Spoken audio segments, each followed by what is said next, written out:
Greetings, anywhere you are, anywhere you are watching me from, I greet you in the name of Chiku Okike Abiyama.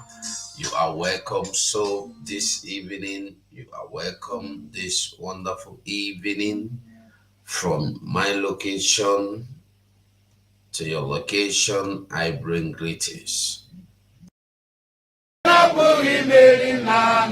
Nandi win the war. Python dance one, Python dance two. Now Python dance three. Unapoli made Nandi. Nandi win the war. Python dance one, Python dance two. Now Python dance three. Unapoli made Nandi. Nandi win the war. Python dance one, Python dance two. Now Python dance three. Unapoli made Nandi. Nandi win the war.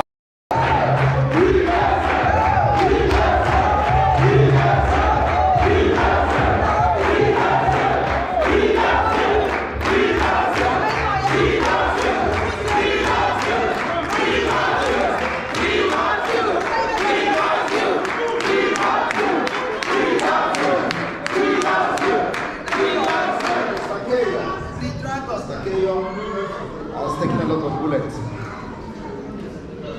for me.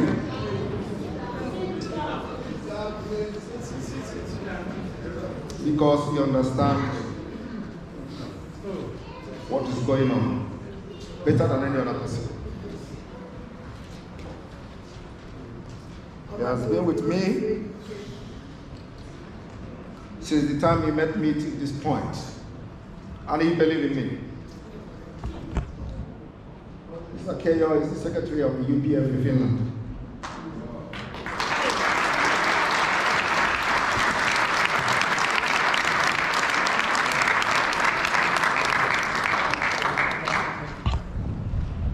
Well, in the afternoon, I'm going to make an official speech which will address a lot of things. I just want to welcome every one of you to Finland. This is the man that everybody wants to crucify.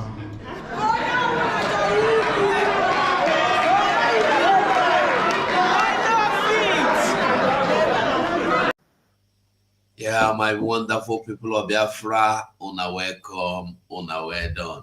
Anywhere you they watch from, anywhere you they see from, I welcome you in the name of Chukokike. Thank you for being part of this program this evening. I greet you. Yes, Nolene, I see you. Anywhere you they watch from, I greet you. You're welcome. I want to make we remember, say, the voting still day on. And the voting they important. It's important you go and they do your own part of the voting. Go and they participate. Do your own part. I do my own part. You do your own, I do my own. That is it all.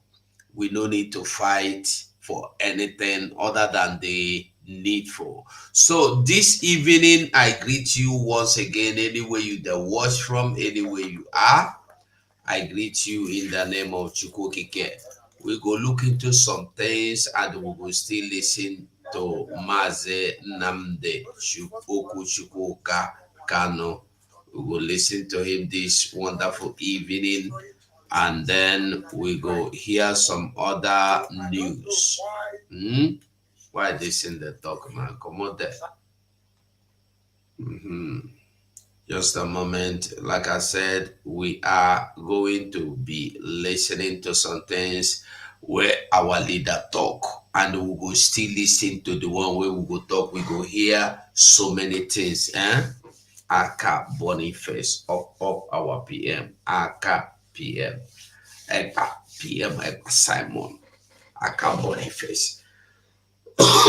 Yes, I can see you, Nolin Indewo, and Aka Boniface Indewo, and every other person that is even not in the comment section. One love. I greet all of you and I respect all of you.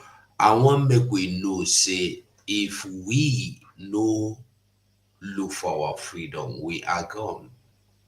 We are gone.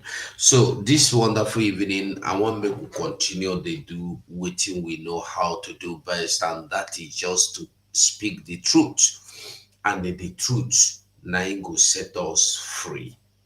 Yes, here our leader said that he would destroy the soul with the truth only. And that same truth is the same gospel that our Lord Jesus Christ came here to preach to us. Truth. Truth. With truth, you go overcome. Yes. This is the gospel hour, the gospel of repentance, and the door is still wide open for those that have walked away that want to call home. Call home. If you have walked out of the house, call home. This is the door wide open. Call home. Everybody is needed in this house. Nobody. The house no they reject anybody. First of all, we go listen and we go hear of what is happening in what happened or what happened. There's this what do you call it? There's this incident that took place somewhere. I can't remember if it is Enugu or so or where, but although I go like make we take a look into the video. Remember, I said there is an interview. It's an interview. It's not our leader's teaching.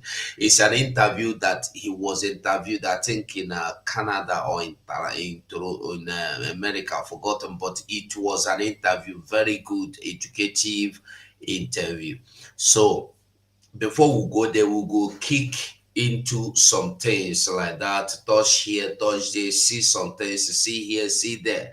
So, and we must continue. So anywhere you are watching me from, do me a favor, share the program for me. Yes, don't do me a favor and share the program for me. So we will continue. Maybe we see this old man as he talk. Maybe you have seen this video before. Maybe you have not seen this video before, but I really want us to see the video and talk about this video this evening. So let us listen to what the man is saying. Let's go. Sunday 21 n'ọnwa April. Lee anyị pụtara n'ọkọtọ n'hụ nnọọ n'igbu egbe iwe na-ewe gị nnọọ anyị na-ayọ gị iwe na-ewe gị. Lee ihe megenụ mpa biko iwe wele gị. Kwue. Kwue. Ọ dị mma. Ekele m gị. Good morning, ụta awọkụtụ. Ndewo nna m anwụchile. Anọ m na nsogbu m nọ na ya wụ. Ọ rụọla ihe dị ibe afọ asaa gara aga. Okay. Ndị Awụsa na-achị na ma bịa mebisiri m dị akwụ. Okay. Hapụga mgbada mmiri ibe fiid ụlọ agaghị akpụrụ ha na-aga ha na-atara ya ijite na achịra. Okay. Ọ ibe na ma kwesịrị ịnọ. Ya bụrụ ya na-achị n'ogologo mgbụla m na-aga si elu ihe kpatara anụ ya yọọ ma beg m garakwa. This old man, our papa, is saying that for more than 7 years, now, they write me letter. They say I they harsh the way I they talk. YouTube, I be Facebook. They say I they harsh. I don't know whether they harsh. So I they try bring down my voice, make I talk like gentleman today. So this our papa, as you they see him, if you look, you go see now old man in B. So he say for more than 7 years or 9 years now, the Fulanese will always carry their cattle. When they carry their cattle, they go enter in farm. They go to shop in crops, cassava, yam, anything, cocoa yam, they destroy them. And when he come talk, they go tell them no verse. And they tell them, say, may they go inside the forest. There are bamboo there. There are other leaves. There are trees they can cut and give to their cattle. But this food and every time now along the road where they go, they spoil people farm. They. I want to make you understand what in the man they try to explain. That these people, it is intentional. Waiting they do now intentional. Now waiting I want make you understand this evening. Because if he no be intentional, why be say the man go to warn you every time? Just look at the man, old man. This man maybe is about 80 years of age. Look at him. So they continued. Let's go on and listen. Okay. Kembugodu. Kabo, ye mekwe mwira. Kata urwa mgbe mkroka. Na jakwu, ye mekwe mwira ubri ato. Kubua. Jakwu odamejiri. Kitim ji happy ya. Ihe m chọrọ my burial. Kitim ji ala ya jakwu. Jakwu mebiri ugbu a. Ọ ga-atụkwasị obi so nga m bi na-eri na condition m nọ. Ụlọ ọgwụ m gara abịara m Ụmụahịa. Nọ n'Ụmụahịa Special Hospital nọ 3 months. And you have to Jelo. Ọ dị abịara m awụ ihe a ga-anọ in public ekwu. Ọ dị abịara m na onye nwụrụ anwụ ka mma ka m ekwuo ho ha. That is why I'm just actually my burial. Isi onye ụsọ oshi ibe oshi. Ji akwụ m na nwunye m mara. Ma ji akwụ buru Jakwu n'akụkụ ụlọ yo, n'akụkụ ụlọ yo. Buru n'ibu. Site n'aka bafrum, site n'aka bafrum. Na-aga bafrum ga mara mkpụrụ. Ihe a ụlọ ya ka anyị na-ahụ na ihe a n'akụkụ ụlọ ya. Site n'aka ụlọ m, nwanne ji akwụ Chukwu mere ebere enwere m mbere ala ga-ezi ji akwụ buru ibu. Mama no jakwu no ma jakwu m nyaga here 2 million naira Chineke gire mrebe na ala gmere 2 million. Okay. Mo olula ya so nga m gị na-eri. Ya use ure ekiti abali. Chiri nama. Onye use ure ekiti abali chiri nama. Go the whole jakwu no lie ni no one no stand no nwe ka egwuzoro to. Jakwu hala ni. So yem to no to no. I want my burial and burial nwo onye Hausa. Na ma ga gbagbu na ma m ga-agbagbu nwa Hausa ahụ. Onwekwa ihe ga-eme ngiri gbagbu ya. N'ihi gịnị? Anụmanụ so na ndị Hausa ote ka esi enye ha wani ma na ihe ke. Nwa komkom ihe na-atụ ha anya n'ahịa mbụ aka ọ na-echeta ikpuru. Komkom na-echeta ikpuru. Akwụkwọ nsọ kwuru na Baịbụl kwuru so ihe ọbụla na-eme kpurukpuru otu ụbọchị ya sopụrụ n'otu a ka ọ ga-asopụrụ.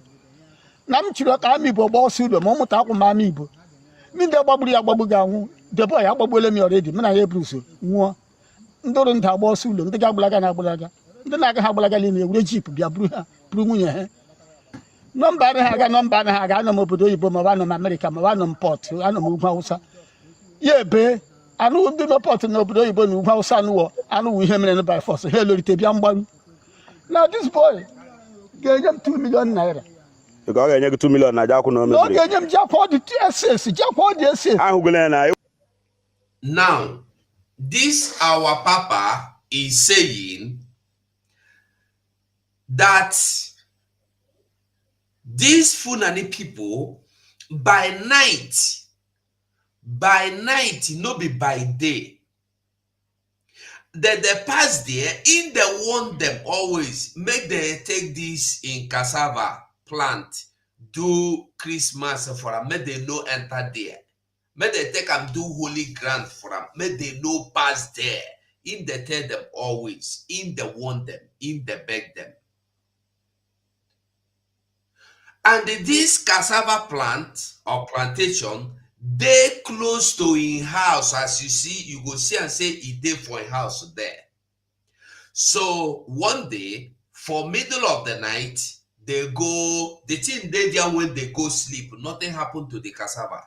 As they go bed, by the time they wake up in the morning, the Fulani people don't carry their cassava cattle, come eat up, not even eat it, they destroyed it. If say they can't eat, but they destroyed everything. And the man said, nah, in health no good. Now for this place, input hope. Say, na there in go they eat from. Now they done the baru everything.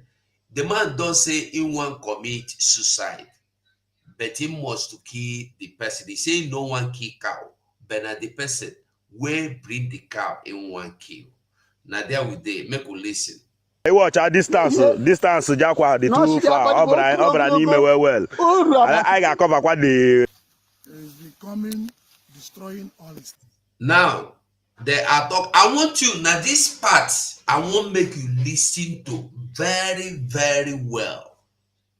This part of the video is where I want you to listen to what the Fulani men are responding about what happened. Their response is waiting, are they interested? The way they are responding to tell you that their mind is very strong. Say nothing that happen. You know, say they say the pikin when Papa send make it go thief, if they use leg break the door. So make we watch and listen to them. Let's go. And we have been crying. So I don't know why you should ask him to leave here and be the No, come on. Go that side. No, I know they go. I go picture me. I don't tip. I don't do what. You spoil somebody's something. You spoil somebody's. What if you suppose somebody's something to picture me? Mala, come here. They picture me and you. Malam, come hear what I'm saying. Come, we know the beach person. We know the. That is why we not do and I don't know that one again. No. I don't know that. Even in our farm, in a true farm, we not do the thing like that. I know it for you. No, we don't say you. We don't say you tip. As they picture you. They picture me now. I don't deny you. The reason why we dey picture you, we say once you tell us say they no go come again, we go take and say they no go come again. Exactly. But Now, you can see men. The people who call themselves say they be men. You see what they do?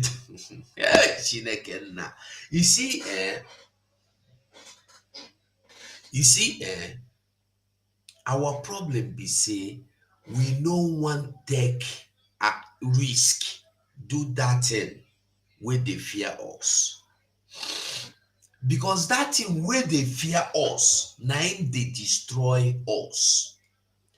That thing where you they fear, now they destroy you. Now they end you. That thing where they hear you. But Job said, the thing where me I they fear. The thing where be say if I remember am I they fear. Now it don't go happen to me. There is no way you can run away from your fears. But there is a way you can end or terminate your fear by confronting your fear face to face. Any day you confront your fears, that fears will not be there anymore. Most of the time, when you confront your fears, you will find out that that thing where you they fear, nothing they there. I remember when we were small, when night falls in the village, everywhere go dark. If your mama said you make you go bring something for backyard or for front of the house, you will go there cry, you no go gree go. One day, your mama go push you out, lock the door. Now that day, that fear go come out for your eye. So they are now begging the Funani to only promise them, say they no go come here again. When the old man tell you, say, in fact, we put hope, we be about 2 million naira worth, they don't destroy them. That they beg the Funani man, we no want any problem with you. Only tell us, say, you no go come here again. The Funani say, why I go tell you I no go come here again? The Funani say, why should I promise you that? Funani say, I no go promise you, say, I no go. Not, you see why sometimes I don't know whether now our people be the cause of waiting that happened to them. That is why Mazen Nnamdi Kanu said that our people no be anything. They no be women better pass them. No make the thing where you go make you to make it. Don't face. Sani, answer Anna in your neck. Anani. So see, I'm not going Hey, fine, leave her. Our own one. Now so we go leave our car. Our own one. Where the other one? Okay, leave them now. This one again. Mala, take them easy. We too with the vessel. This is why they picture me. We dey picture you because now you bring the cow here. Where the first one? So as You don't have this is where this is the you don't I'm happy. not happy. Ah, so why did they I picture the you? picture. Why did they picture you? So that picture that because of that. Mala, what you Now, the problem now be say, he said they don't have right to video him, but he get right to go destroy somebody farm. You dey get the story. They no get right to video him, but he get right to carry cattle in Malu go destroy farm. And it not be only this one. See, this kind of thing that happen every day for Biafra land. This thing that happen always. The only where they get camera or video or phone take video them. Our people they suffer for the hands of these Funanis where they carry cattle, where they carry cow, no be cattle in English, cow, then they carry cow.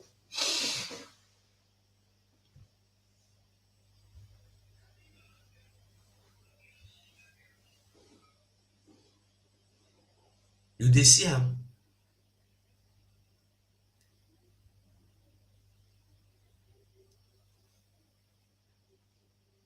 So the Fulani man now, they hold them, they hold ground, they say, you cannot video me. And he is not giving them any response. That make you they understand them.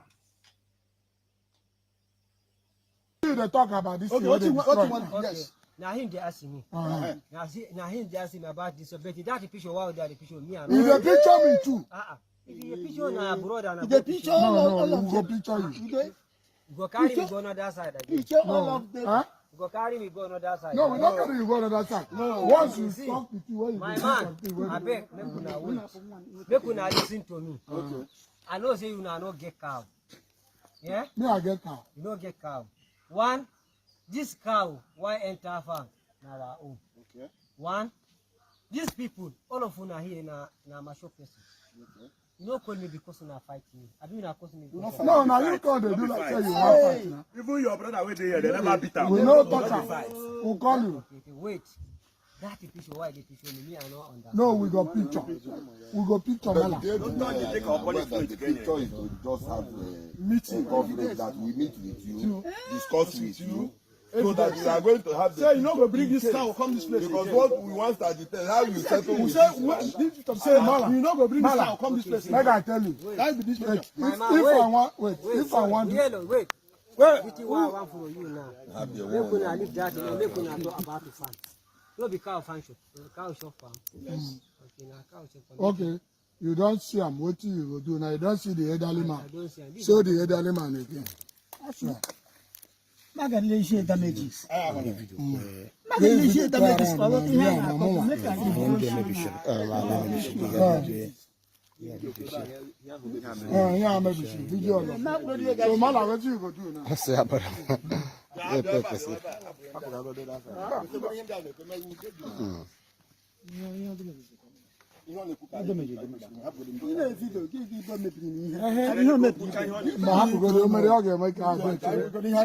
Mala, talk.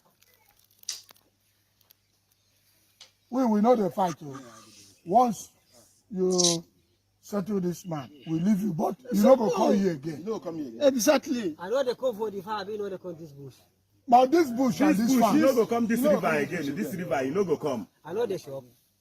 No, talk that one. I know the shop. You una dey hear wetin dey happen.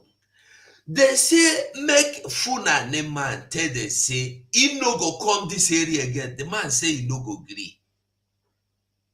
Hi, Shineke na mena ye better. For your land, somebody they give you condition, and you are still thinking that you have not been finalized.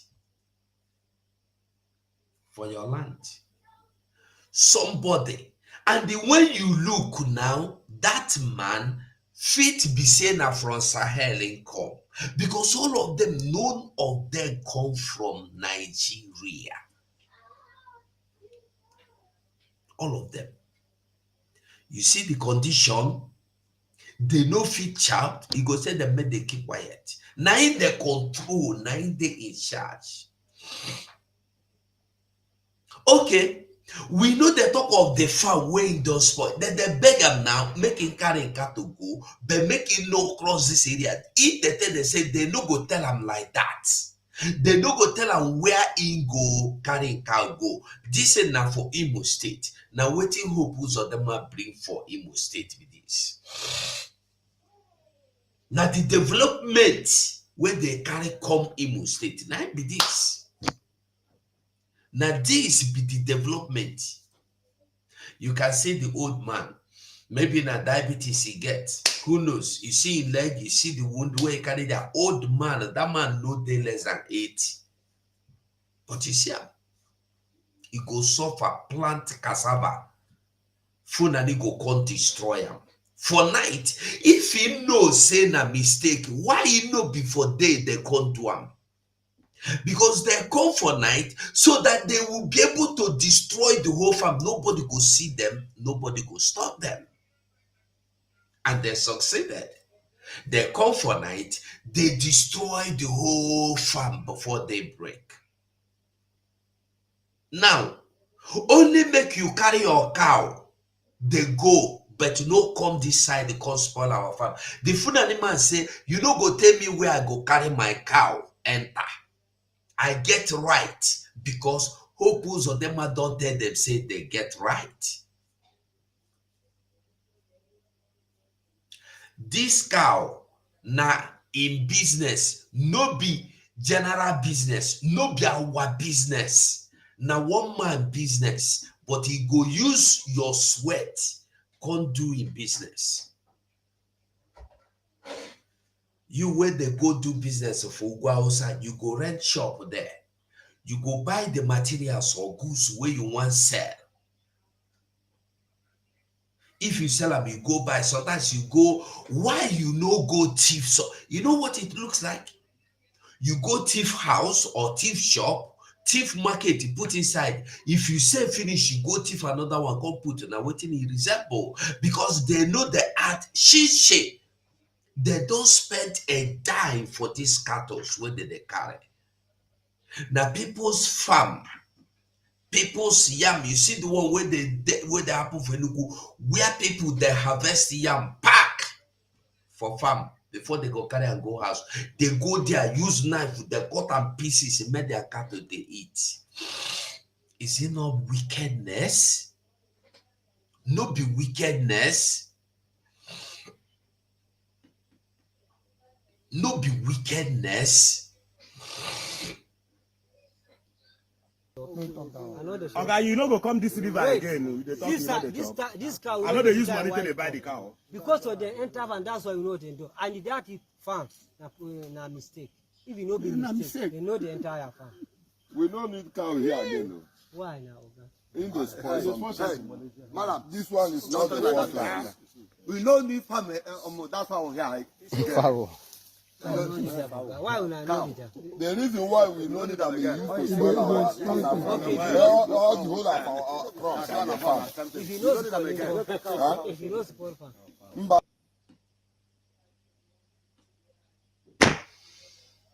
Sometimes, it gets some things where you go see, God. This is the same manner, the two where carry our sister go do wetin they do and finish for 6 months. She abort the baby 2 times. I tell you, wetin we go give you police. Every time, the same story. Every time, the same thing.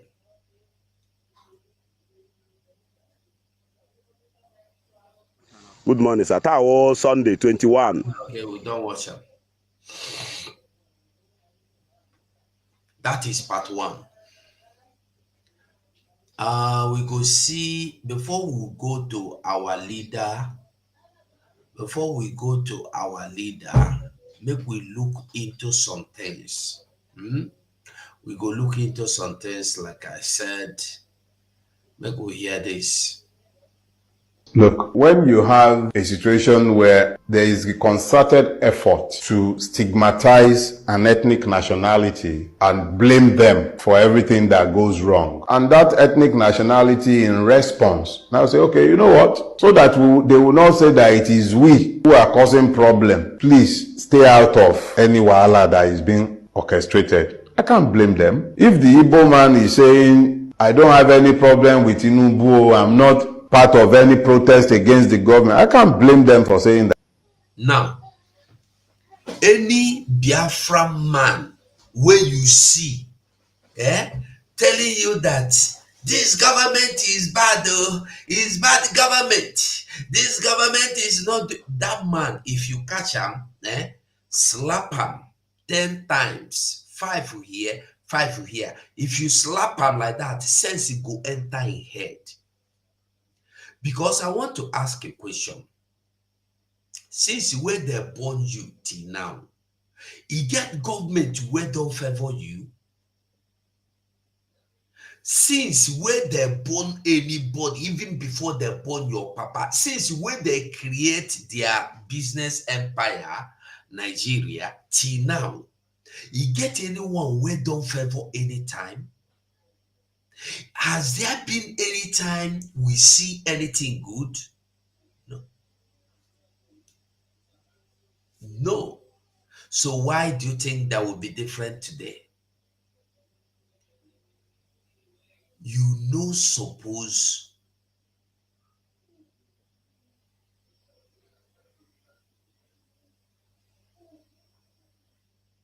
you say, Oga beg, next time use our Igbo language so that we go understand well. Fulani go hear them when Fulani go hear waiting at the talk. You see why some people they make big mistakes. You see why? You dey here, they fear you know when speak English, men Fulani know here. You go speak Igbo, make they know here. Why you don't get Fulani Igbo for your land? You get Igbo Fulanese for your land. When time to go Mecca reach, they go represent you for Mecca. They go Mecca tell you say they be Igbo Fulanese under hopes of them administration. And you are here. Which language you know they hear? You get language. Speak Calabar, they speak them. Ibibio, they hear them. Efiki, they hear. Nothing where they know they hear. No language, because they come started since, if you know when they born you, you don't put eye. They seek Funani for your land. Some they say that they dig toilet. Some go say that them they polish you. Some they go say that them they do pocket. Some go say that them they clear your farm. Enter your community.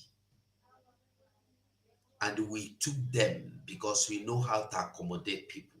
We took them home. We took them in. They learn everything about us. Do you know that the Fulanese, they marry our children, but you no fit to marry Fulani children? You don't see any Igbo man for where marry Fulani man.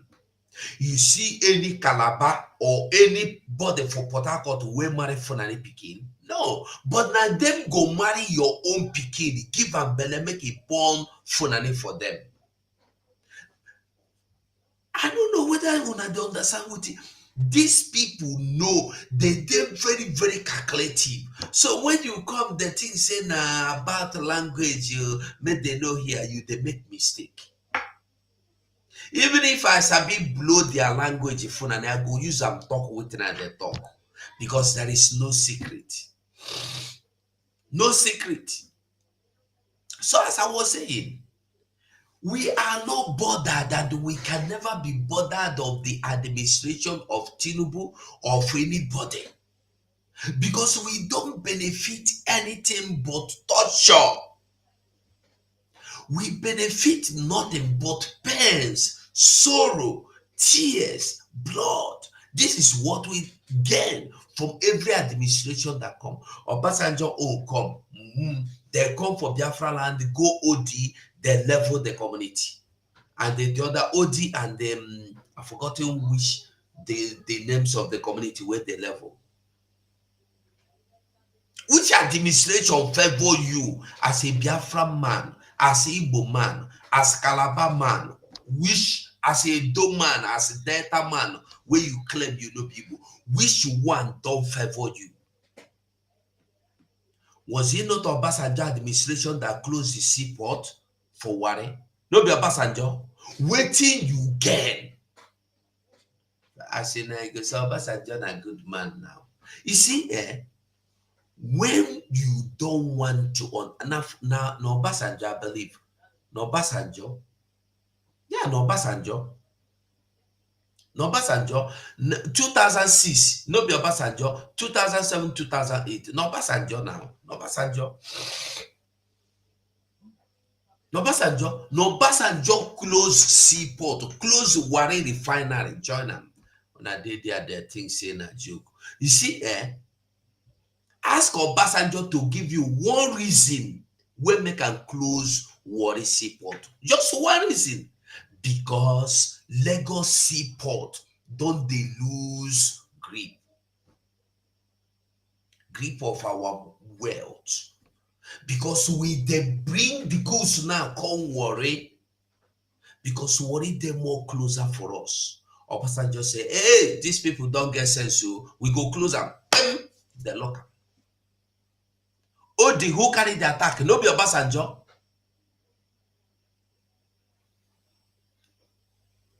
Oh, the Idetu community. So which one don't favor you? Why you go cry? You know why I like this man, Pharaoh Timi? He's very intelligent. He's a very good analyst. But the day I see him say, you don't know what they want, be the day where I see him come their support will be. Because Naim be the man where say, even if you carry Igbo man, 1 million Igbo man, Pufa Sorok, they cannot change anything. Now we can't tell you say Peter Obi go change him. But that's by the way. Listen to him. That I grew up in an era where whenever there was any problem, the first thing people did was to loot. And who are the people who lost when shops and markets were looted or burnt? It was the Igbo, because those are the merchant, that's the merchant class in Nigeria. Long time ago, when Nigeria had not become the evil forest that it is today, it was just in his infancy. He agreed that Nigeria is evil forest. Okay, Daniel, he say make a the if I speak Igbo, you know, say maybe I want to talk, yeah, that kind of thing. But make I use Igbo, I no fit use Igbo. When I begin this my program in 2021, na Igbo I want to start them. Many people call me racist. Many people come to ask me now, this thing be the problem with you now. Una they do Igbo, and una they tell us say na Biafra and everybody. I can't think I can't reason them. Now true. I they speak Igbo, Calabar man they hear Igbo. I they speak Igbo, Ibibio man they hear Igbo. I they speak Igbo. Everybody waiting for Biafra and they hear Igbo. So why I go they use Igbo they do the program? I know they do program. And they do program for every Biafra, not before Igbo. If I want to do Igbo program, maybe by the grace of God, when the radio begin, when this radio start, and that they use this opportunity, they beg again. And this kind of thing that they do before, I don't forget that. Make as I remember now, if you are watching me, and you are speaking any of the language in Biafra land, and you want to address your people, maybe they speak Igala, maybe they speak Warri, maybe they speak Akwa Ibom, maybe they speak any language at all. Now maybe tell Kampa go call again, because now you call here come blow Calabar one day everywhere scatter. You use Calabar speak for more than half an hour. So any language where you dey blow for Biafra land, I beg reach me out. Make I put my number. Reach me out. Drop me a voice note. Reach me out or call me. drop me a voice note or call me so that we go talk. Okay, hold on, let me bring the number.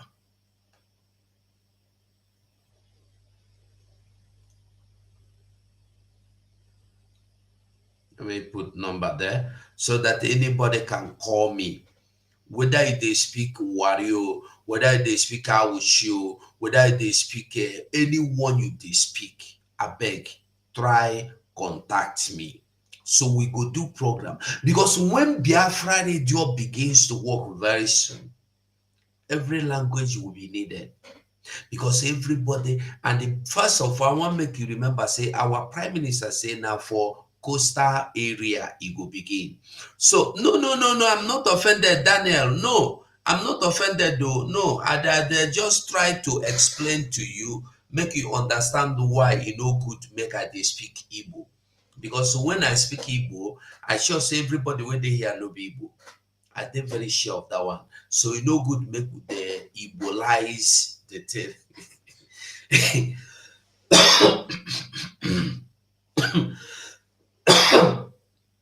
You know good make we Igbolize the whole thing, okay? No, I know the verse. So why I go verse for you? What will happen? Now idea you bring, okay? Because if I no explain to you, you no go understand why. You go think say, and then maybe your mind they never reach there self. Because you people, you no go, your mind they no go, they go say some people they follow you listen when they hear Igbo, because you just assume that everybody they hear Igbo. Now so it be. So me for why I go verse for you? No, you know you owe me any apology, I beg. So that is it. So we continue. Listen to him. At that time, the Igbo man learned that the government has nothing for him. So he learned to survive on his own. You will rarely ever find an Igbo man. First of all, I want you to remember he have agreed that Nigeria is evil forest. So when we use Zo na better language, he said Nigeria is evil forest.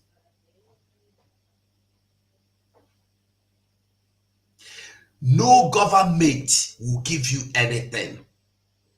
You cannot benefit anything from the government. So why are they expecting you to start crying for hunger? Why should anybody expect you to come and do rally that this government is bad, this government is not favoring?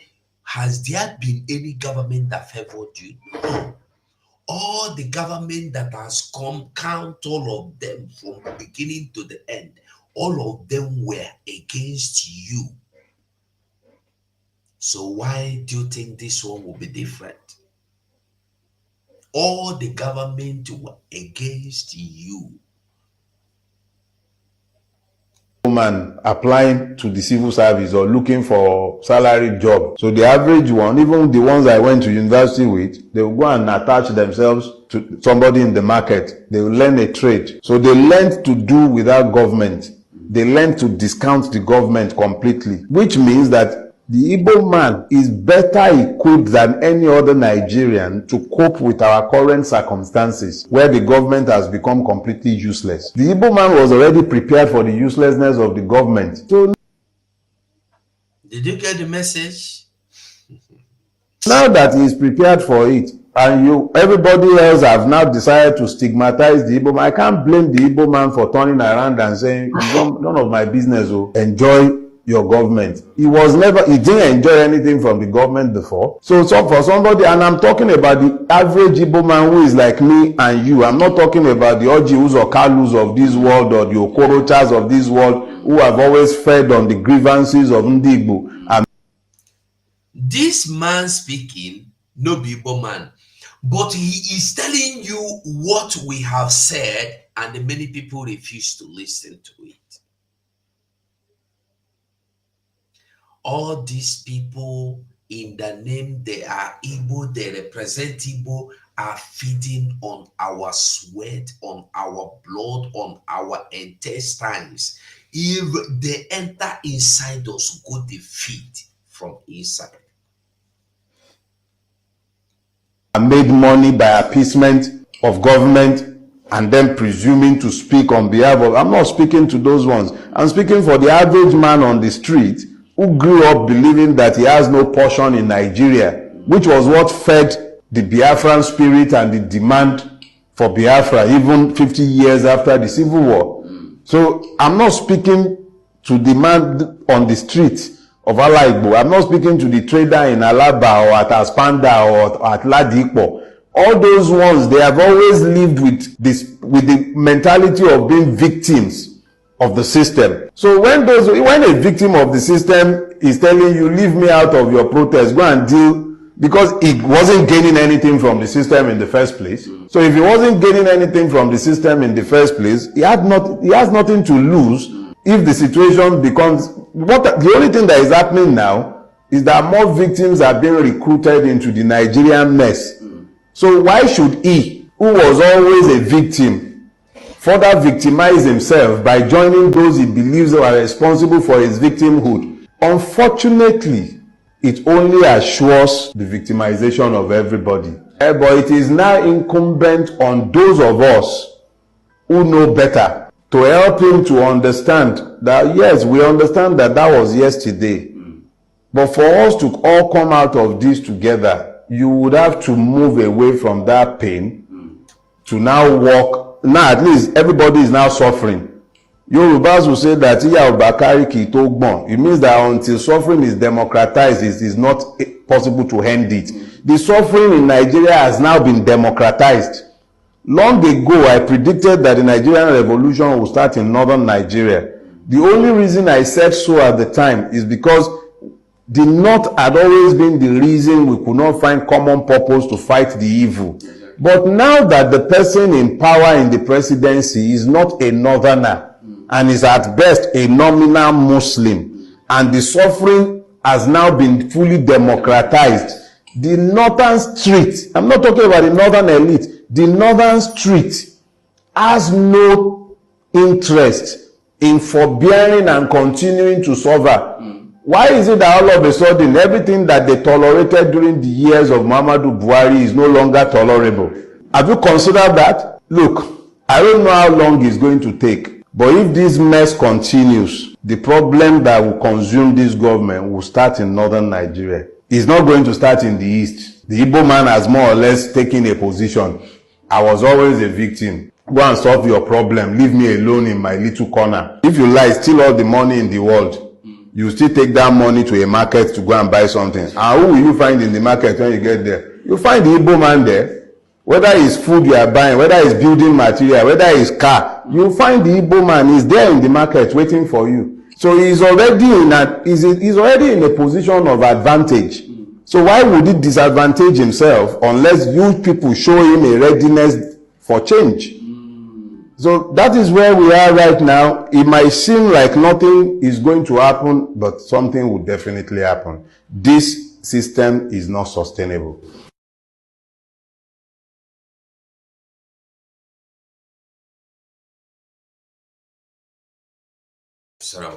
So we hear waiting him tell you. That one I just bring no follow. Now just to tell you that you have never been involved, and you can never be involved in anything Nigeria. Nigeria has never involved you. That is why they called you minority. I kept saying this. Listen, if you now, let's assume your papa born now with your mama, your papa and mama were married, they come born 5 children. Out of that 5 children, they can say the other 3 be good children. Then they can carry you. Let's say who I want you to. Okay, John Okachuku. They can say you and the Messi Okachuku. 2 of you be minority for this house. While other people no be minority. Only 2 of you they can select. Can say una be minority for this house. 2 of you, una dey 5 where una mama and papa born. Out of that 5, they keep 3 aside. Can't tell you with your sister will be Messi. John and the Menso Kachuku say una be minority. How you go feel? That means you are not part of the family. That means you no follow for this family. And the minority means when your papa, for instance, him be hunter, him go bush, catch one grass cutter. If he come on and mama go prepare and finish, they fit manage cut small tail, give una, make una go stay one corner, shop am because una be minority. Minority na something. This thing now, minus, piam, you minus am. I remember when I did primary school, that time for primary 3, we go carry stick, cut am small for mathematics. If they give you like a 20, you go keep 20 pieces of stick wey be like this. They say minus 10, you go minus 10 inside. So when you minus 10, you go remain 10. So the other 10 na the one wey dey good. The other 10 you don't minus am, you know the other. So they don't minus us, they don't remove us from the contraption evil forest. Why should you be bothered that you were removed from evil forest? You don't follow them. The share location they don't give you. They borrow money from share and share they don't give you. Why are you disturbing yourself? Why? Why you they disturb yourself? You want your Nigeria now. My new Nigeria now. My new Nigeria now. You see, when you don't know where you start, you don't go know where you go stop. If you dey do race, you don't know where you start. When you reach where you go stop, you don't go know. Now, this is our leader, Mazi Nnamdi Kanu, Free Biafra, the argument for an independent Biafra, an interview with Nnamdi Kanu, director of Radio Biafra, interview by Mark Stoner and Terry Paulson. I think this was either in US or in Canada, I don't know, but you are welcome to the program. Let's go.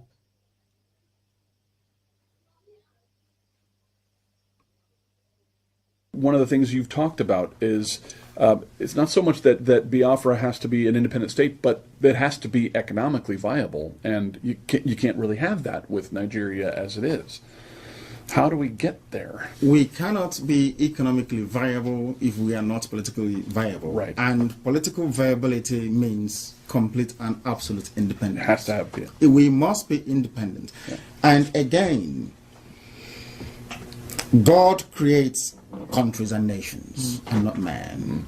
There are many ways that nations can emerge. It is always an organic process. We understand that. We respect that.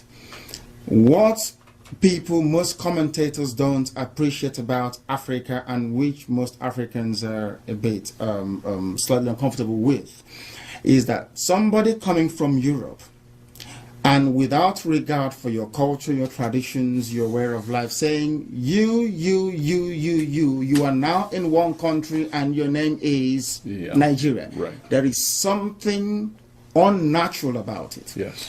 I said to the British government, if you had come, conquered my people, which is a natural human process. Yeah. That is entirely natural. Right. If you had come, conquered our people, made us English, I can live with that. Yeah. But to come and hand over a children of God over to something completely alien, this same culture that we now, I believe you understand our leader waiting in the talk. The problem now we have is not that British came to our land to conquer our people, but the truth is that British did not conquer our people. The war took them over 23 years. They could not conquer Biafran people. As at then, before they born your papa,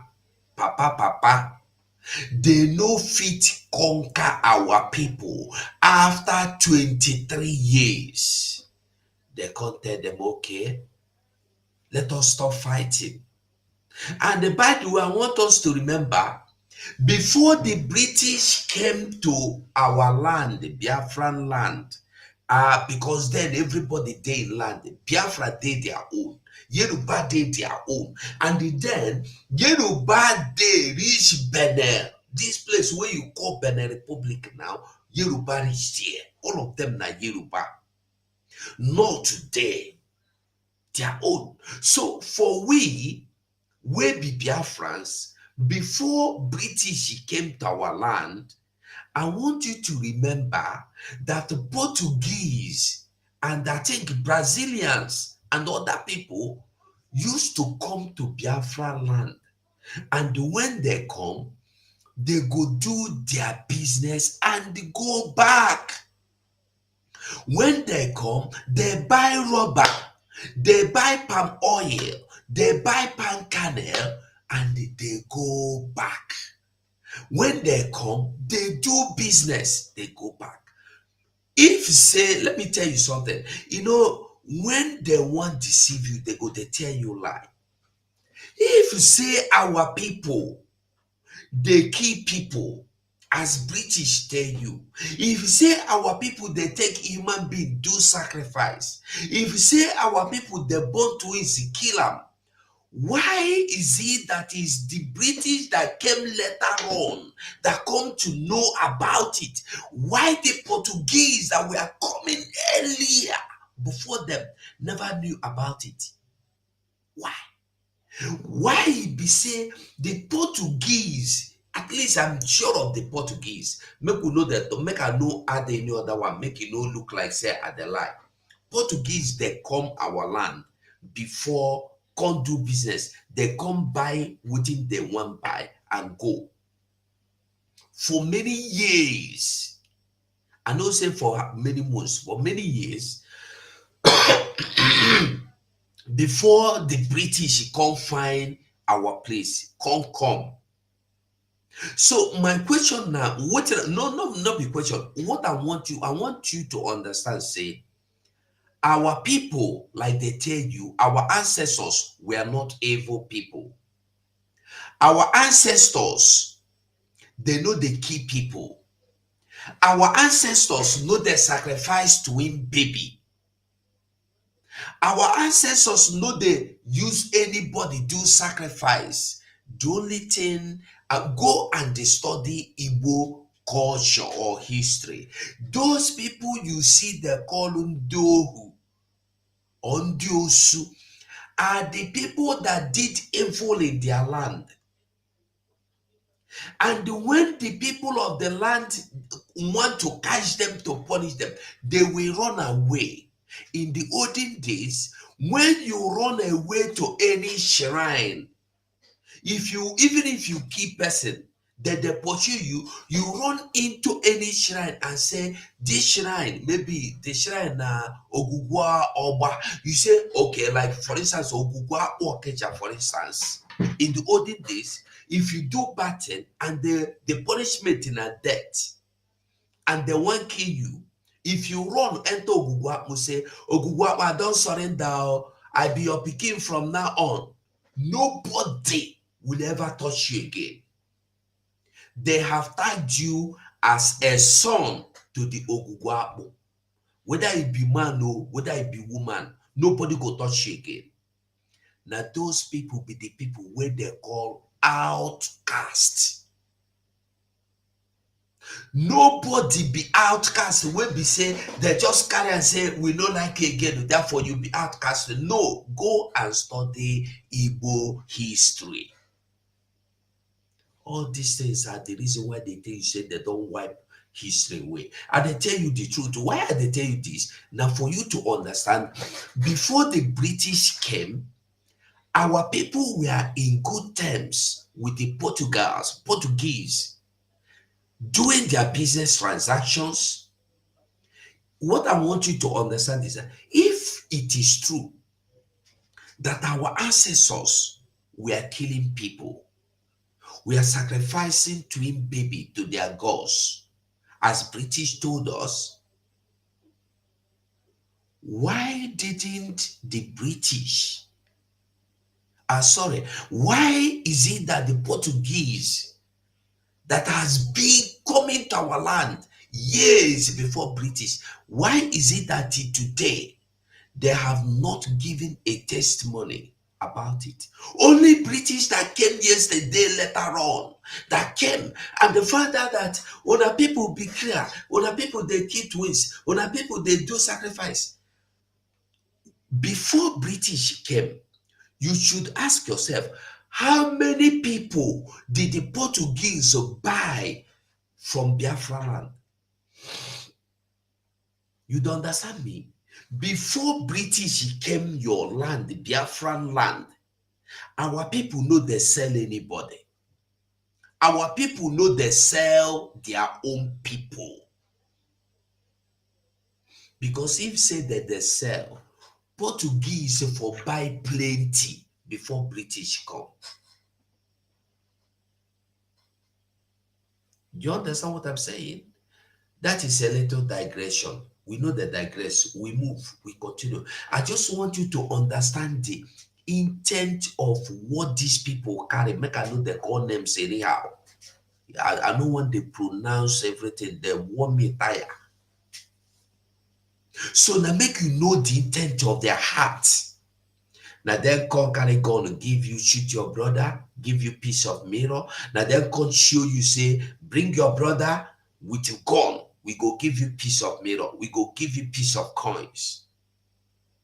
Now then come take that oil. That's your oil. You know, I told you before, when Portuguese were coming to our land, they do business. They buy oil, they buy granite, they buy cafe, they buy cafe is cocoa, okay, from cocoa. I think now cocoa they no chocolate, na chocolate they take them do. Buy cocoa, they buy rubber, they go. They come, they buy, they go. But when British came, British did not come and buy. British come and they took that thing that Portuguese were buying from us. British came and began to take it by force. They did not do business with our people. This is a story for another day. Let us continue with our. So, Mazen Nnamdi Kanu is telling you that his annoyance is not that the British came and they conquered and took over their land, but that they took over the land and hand our land and hand us over to some people that are less inferior than our goods. They come carry us, go hand over to people that no qualify to be your servant. Mazen Nnamdi Kanu is telling you how you go feel. Somebody will no qualify to be your housemaid. Somebody go come catch you, put rope for your neck, carry you, give that person, say from today, now that person go be your guy. How you go feel? People that are not qualified to eat from the crumbs under our table are now our masters. And you want us to be happy? And not that they're our masters alone, they are now persecuting us that we are not sure of going to bed and waking up the next morning.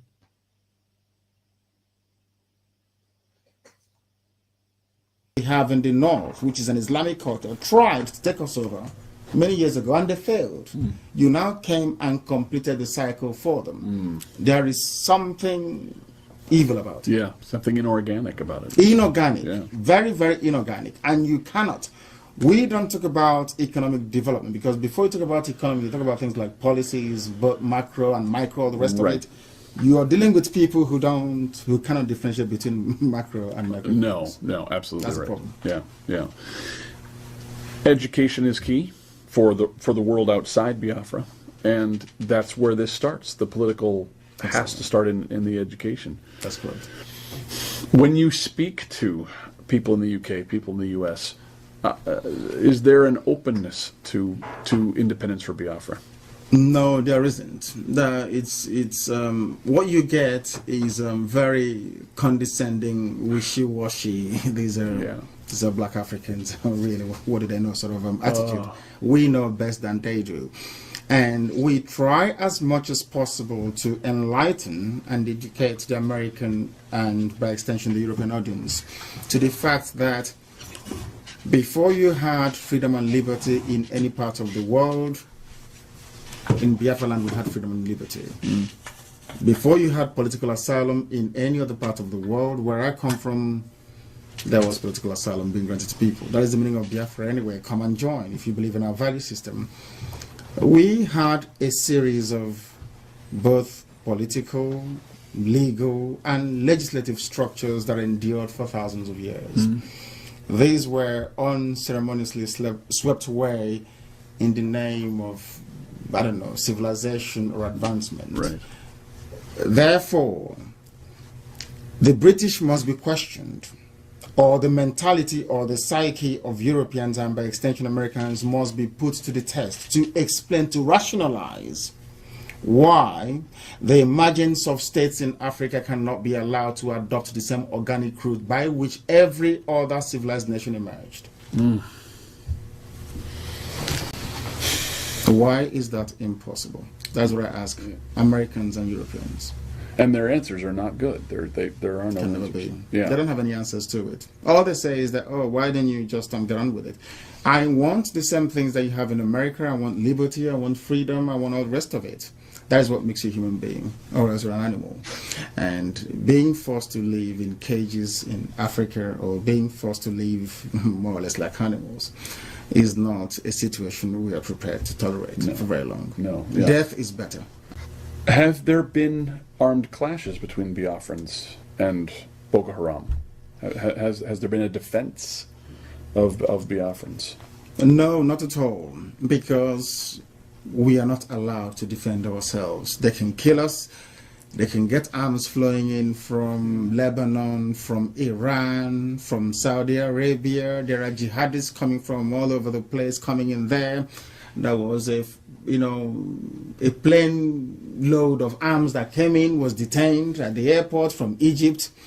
The Arab world, that is what drives me insane. The Arab world and the Islamic world are busy supporting Boko Haram in their stated aim of spreading Islam to Christians in Nigeria. The Christian world are not reciprocating. They're not coming to our rescue. I don't know how you can defend yourself against somebody who is armed with RPGs, armed with AK-47s. I don't know if you do that through prayer and fasting. I do not know. Right. But that is the sort of condition we're faced with. In other words, as we speak right now, the process of Islamization is gathering momentum, and no one is doing anything. Right. It's medieval. It's you will convert or you will die. They crucified some people. Was it 2 days ago? I think we've got the pictures on Facebook. They crucified some people. They actually crucified. Yeah, they did. There's something ISIS is doing that they're doing that you either convert or we kill you. And I don't know why the world expects us to deal with that. It's either there is something going on. It's either everyone else is a Muslim. That's why I say sometimes that everyone in the West is a Muslim. That's what I say, because you couldn't possibly keep quiet when such a thing is going on. No. It's terrible. No. Terrible. You're opening my eyes in ways I knew this was going to be eye-opening. I did not realize what is happening. Who is Boko Haram organically? Are they a government creation? Are they... Boko Haram is, you need to understand the geopolitics of Nigeria to then start comprehending the concept or the ideology that drives the insanity that is Boko Haram. In the north, you have the areas you call the Mohammedan Emirates of the North. These are people who are predominantly, by ancient culture and tradition, Islamic. They are Hausa, Fulani people. In the west, coming down near Lagos, is you have the Yoruba people, and in the east you have the Biafran people. Now, the Hausa Fulani people we are told by the British that they have the right to rule in perpetuity Nigeria. The British in 1953 and 57 were involved in a massive fraud to rig the census results. In other words, they skewed the numbers to always favor the Hausa Fulani people that they may remain in power. And the reason for that is that the British... I hope una dey learn, with this school this evening. This is an interview granted by our leader, Mazen Namdekano, but it's not just an interview, it's teaching. Listen and learn. Is scared that Biafran people, especially the Igbos, are somehow human, that we can think properly. Yeah. And we have the oil. The oil wells is in the oil wells, the reserves, everything is where we come from. In Biafra. And the British couldn't retain or sustain their colonial presence in Africa because the USA asked them to leave. So what they now did is to take the control of the oil, hand it over to a group of people they think they can manipulate very easily. That's all. That's what has happened. And now they now believe that they have the right to rule. Unfortunately for them, President Goodluck Jonathan, the incumbent, emerged out of circumstances that could be described as somehow mysterious. He came up as the president, and now they don't like it. 3 people funded Boko Haram: the ex-president, head of state Buhari, another ex-head of state Hausa Fulani Islamic person called Babangida, another vice president Atiku Abubakar. They consciously went out to fund Boko Haram because Buhari said after Jonathan won the 2011 elections that I will make the country ungovernable. He said it openly. Oh. And they went ahead to do it by killing poor, defenseless Biafran Christians because they know that Christians around the world will not come to our rescue. Yeah. They also know that no other people will come to our rescue because they don't want us to emerge as a people. That's a problem. Yeah. So the British don't want you to emerge as a people. No. Aha. That's a problem. It's a huge problem. Massive.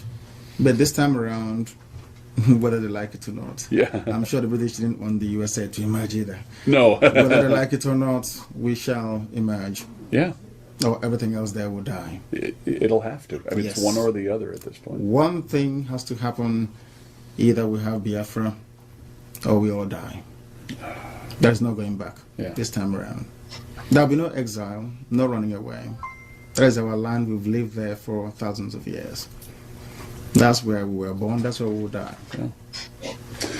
Are you all willing to go back and be there? At the drop of a heart, yes. Yeah. Yes. Yeah. And a heartbeat. Yeah. We'll go there. And obviously loved ones are there. And they're there. My parents are there. My loved ones are there. Yeah. And it's a land we've been in for, as I said, thousands of years. And a history and a rich culture and a vibrant way of life that has literally been obliterated. Yeah. You go to the book of Leviticus. 80% of what you have in the book of Leviticus occurs where I come from. 80%. 80%. The Levitical law. Everything. Everything. It wasn't us. I strongly believe, this is my hypothesis, of course I've not, of course I hold on to it very strongly. As soon as the British discovered in the late 18th century, because the same Hausa Fulani people in Zamfara told them, I think I have the map somewhere in London, that across that river lies what they believe to be part of the lost tribe of Israel. All hell broke loose. Yeah. There was then a very systematic and deliberate policy to obliterate our history. The British first said that the Igbos don't have any history. First of all, they removed the name Biafra, which was exactly the name they used to go into treaties with us. They used, you see there clearly written, the chiefs of Ishekiri and Biafra. They then quietly took that away to now only take a component of that, one clan alone, which is evil. Because in I hope una they hear story. Una de I beg you, share this program for me anywhere you are watching me from. Share this program for me. Are you learning? are you learning? You know, get history. In Biafra, you have the Idoma, you have the Igbo, you have the Bibio, you have the Efik, you have the Izon people, which they call Ijo, you have the Shekiri, you have the Robo, and some parts of Igala. Wow. These are the 7 people that make up, these are the 7 tribes that make up Biafra land. The British came, then isolated all the rest, those of our cousins around us, and focused their attention on us. But there's one good thing about it, is that in their amalgamation document that they produced in 1904 or thereabout, which I still have, they made reference, the very first time a European is referring to an African race as great. Yes, the man said the great Igbo race across the Niger. And that speaks volumes. And the Niger's the river. The river, yes. And they, so Nigeria is taken from just drawing lines on the map from the river. Of course, yeah, that's the name. I mean, the name is Nigeria, named after a river. Before that was the Royal Niger Company, which is a British company, right, which by royal charter was running the whole place. And then from there, incrementally, I have all the paperwork that they signed. At no time did we give the British the consent to form a country called Nigeria. At no time in our history. I have all the paperwork. We gave them our land to trade. Right. That's all. But they went ahead and gradually decided to form a country. They despised us so much that they handed us over to house Fulani Islamic Caliphate. And now they're killing us and nobody's coming to our rescue, which I think is very sad.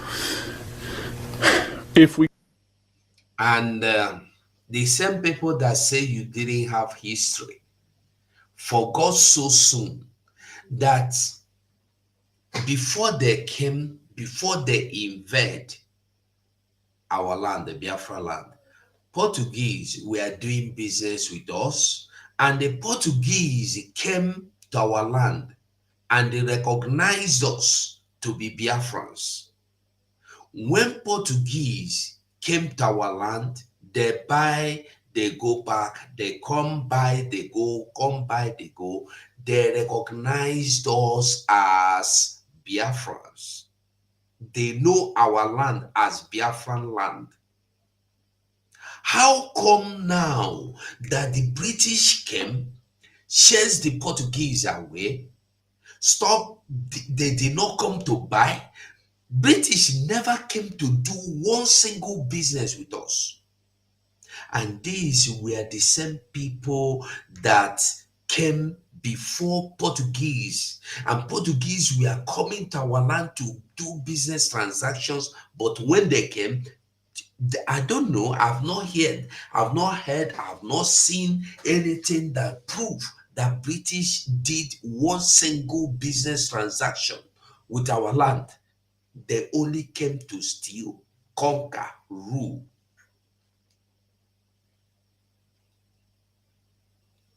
We come to the rescue. How are we coming? We need support from USA, from United States government, from the Christian community in the USA, and more importantly also from the Jewish community in the USA. They did something, in fairness to them, in 1968, 69, 70. The Jewish Congress in the USA did something. They tried to lobby the US government and Congress to do something about Biafra. From these 3 groups, we expect a lot to come from them to pressure the Obama administration to support what we are doing, to make sure that Biafra comes to exist. Biafra is the only natural ally that USA will ever have in Africa. In Africa, yeah. Natural. We are never going to bomb USA, are we? We can come here to work for you. We're never going to kill you. That's number one. Yeah. We are very, very loyal, hardworking, and friendly people. Go and ask anyone, they will tell you.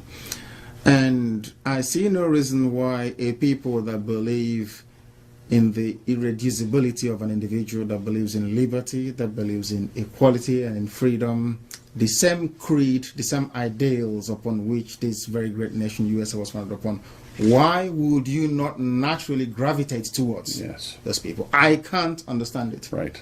And if you want to stop the menace of Boko Haram, they should support the creation of Biafra. Absolutely. That's all they need to do. We don't want them to do anything. Just come at the UN or make a press statement in the White House by saying that the people of Biafra, their suffering is intolerable. We may have to revisit the issue of them still belonging to one Nigeria. That's what they need to say. That's all. And it would change. It's done. Yeah. It's a game changer. It's finished. Yeah. Wow. We don't need U.S. troops to come. No. We are more than capable. We held out for 3 years. Yeah. Against the combined minds of Britain, USSR, and the entire Arab world. Yeah. For 3 years. So we can deal with them. Trust me, we can. We can. And do they want that? Does Boko Haram want that? Do they want that violent end? They do. And sometimes in life, you need to confront them violently. Yeah. Or else it will continue to fester. Yeah. We must meet them. And that's hard as Christians. Yes. That's hard. Very, very hard, because we don't take life where we come from. No. In other cultures and religion and language, you call another person a human being or a person. Yeah. Where we come from, we say madu, which means the beauty of life. Mm. So you're forbidden from killing anybody. Yeah. You don't kill somebody, because that is the embodiment of God's creation. A person is known as madu. Madu means beauty of life. Mm. So you don't take life. Mm. Mm. So it's very hard for us. Yeah. But you've been pushed. No, we are being killed. Yeah. Killed. Every day. Not pushed, killed. Not pushed, we are being killed. Let me ask a couple. Sure. I'll sit down here too. Christians by and large seem to be oriented towards individual faith, and they seem to be reluctant to face the fact that at times war is necessary. Yes. They call the concept of a holy war being something that you have to struggle with. How have you looked at that? How do you take your faith and the need to sometimes go to war? How does that work for you? How have you? Because you're a very thoughtful man, and I know you've had to look at these issues and defend it. Yes, the thing is this: my faith taught me to value life, to try to live by the same tenets that have been preached over the years, as contained in the Bible. But there comes a time when self-preservation takes precedent over and above whatever we may think suits us individually. Because by going to war, we are seeking to preserve, in our case, the children of God. Mm. If you do nothing, you become extinct. Mm. And there will be no one left to worship God where we come from. So the best thing for us to do is to try as much as possible to reason or come to some level of agreement or accommodation with our adversaries, which has failed so far. The only alternative left for us is to go and meet them wherever we can find them. And we don't have any difficulties, because the reason why you have the U.S. Army is to preserve the ideals upon which this country is founded upon. Even your own body has its own defense immune system, isn't it? Without it, the human body will perish. Everywhere you go to, even in heaven, you have angels with their swords guarding the gates of heaven, against the forces of darkness and of hell. So even if you extrapolate the argument and take it away into the natural world, where nature rather than reason obtains, you will still see the same phenomenon and forces at play, that there is need for you to defend yourself. I have another question, and that is, certainly our founding fathers had to struggle with that very issue. As it related to England, they had a strong faith, different faiths possibly, but they had to come up with a Declaration of Independence. Mm. You are the vocal person that has really brought together Radio Biafra. What are the coalitions you have? Do you find that you have? How would you write your Declaration of Independence? What would be included within that? What are the values? Would there be religious freedom for other people who have a different point of view? Yes, there will be religious freedom. We've had it before. By our very nature, by our name, Biafra means come and join.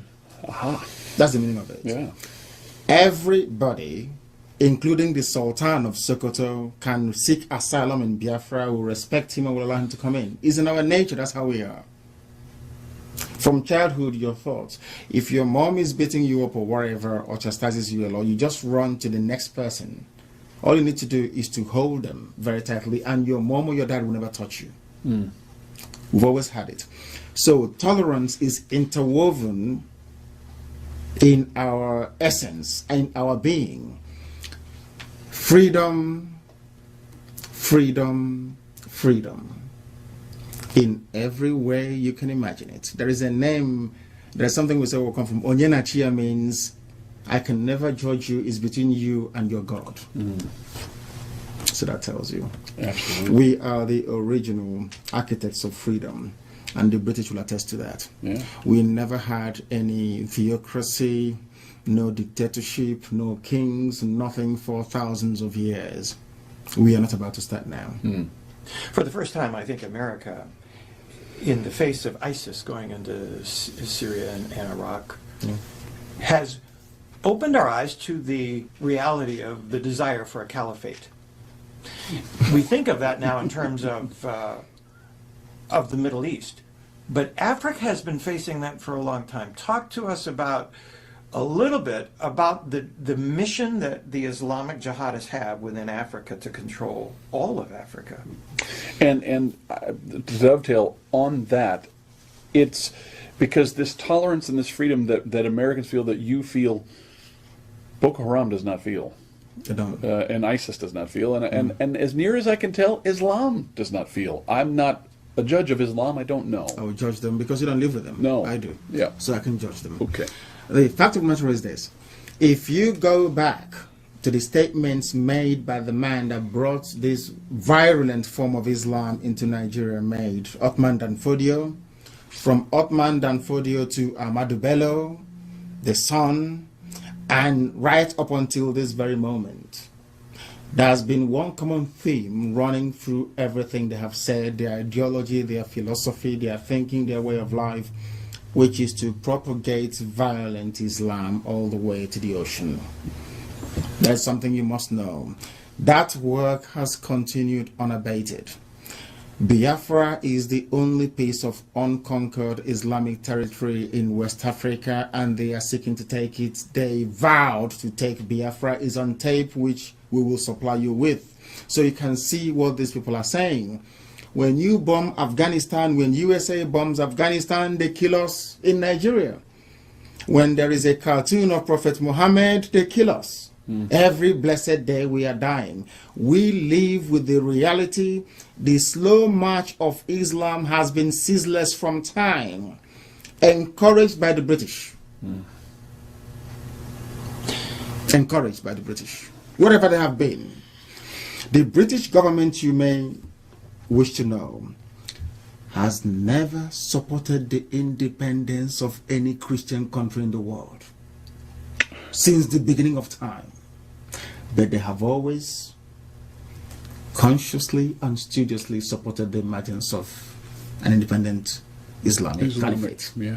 Lawrence of Arabia. One of the criticisms that could come your way, or at least questions that could come your way, and that is Biafra does have control of the principal oil within Nigeria, were it to be formed under the present situation. That is correct, yes.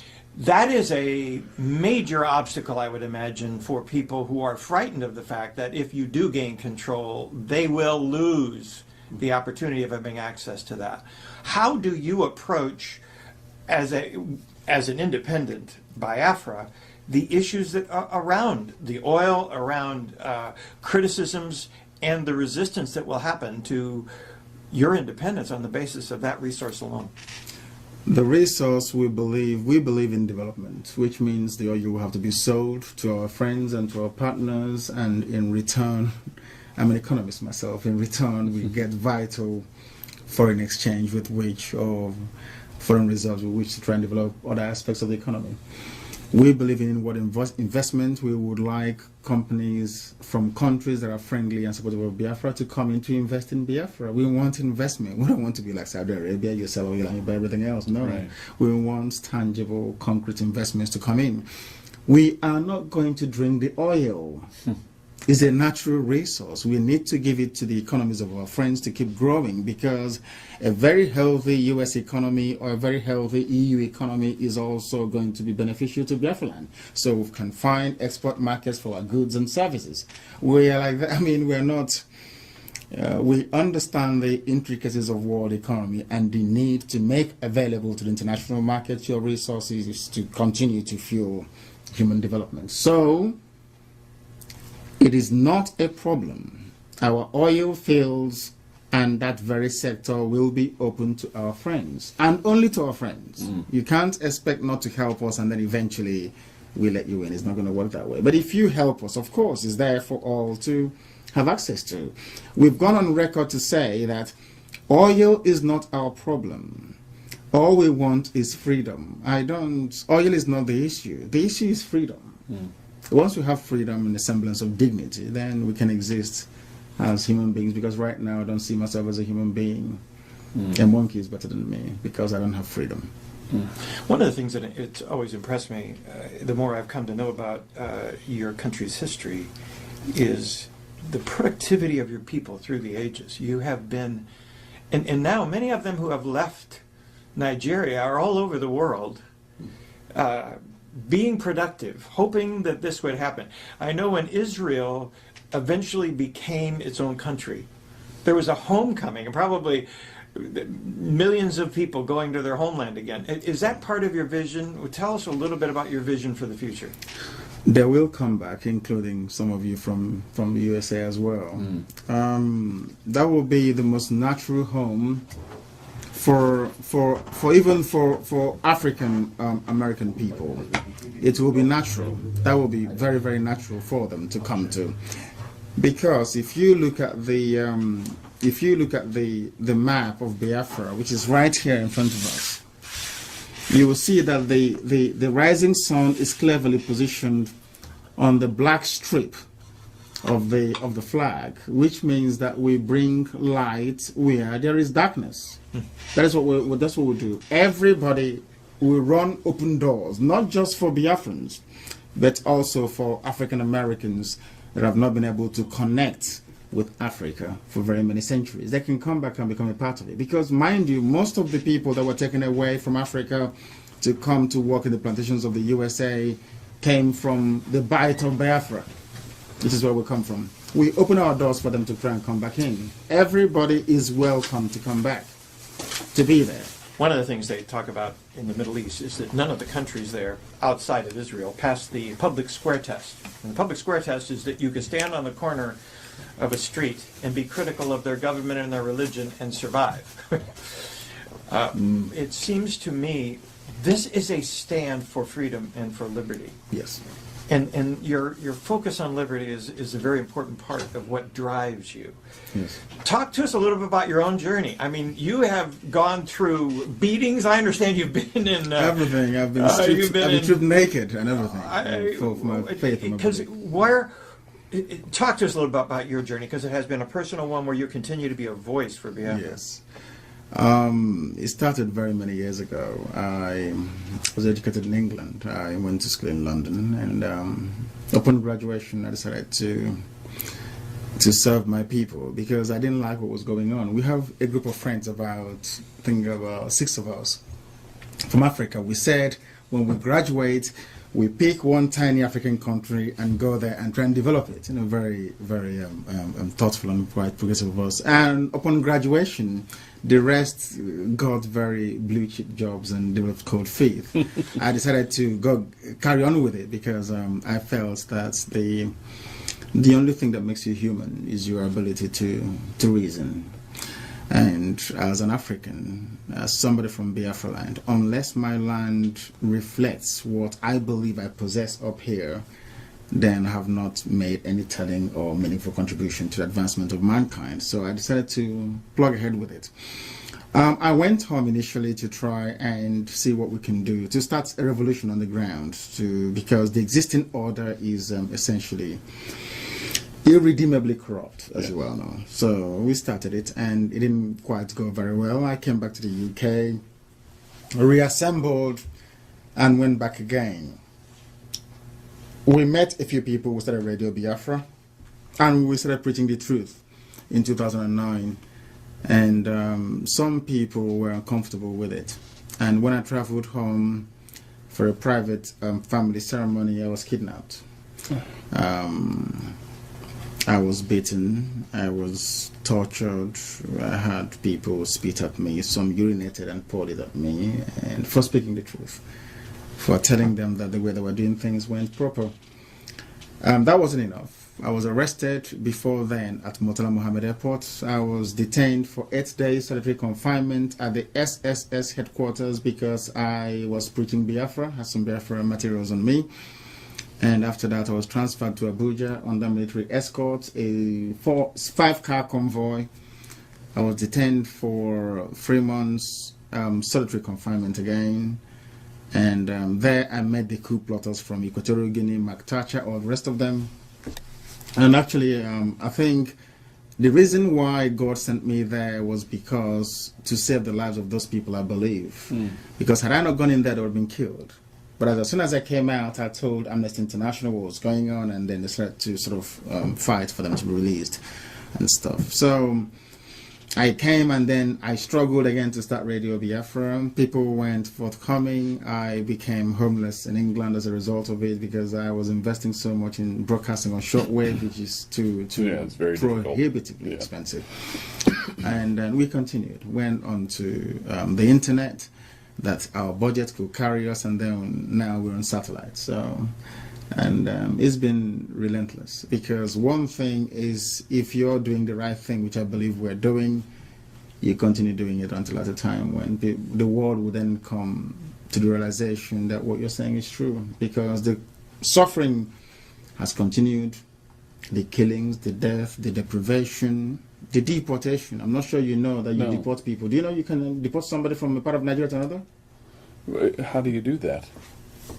By forcibly removing them from the street, locking them up somewhere, putting them in a vehicle, and then transporting them to wherever you want them to go to.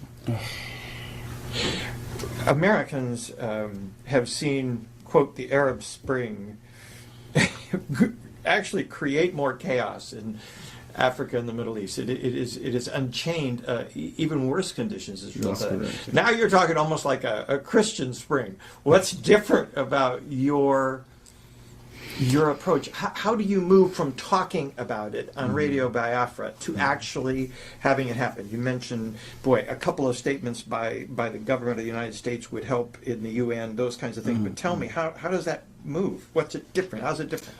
That's what people are waiting for, because people keep asking us all the time, what is the US government stance on what we're agitating for or talking about? What is the UN saying? That's what they want to hear. Right. What does America think and the UN?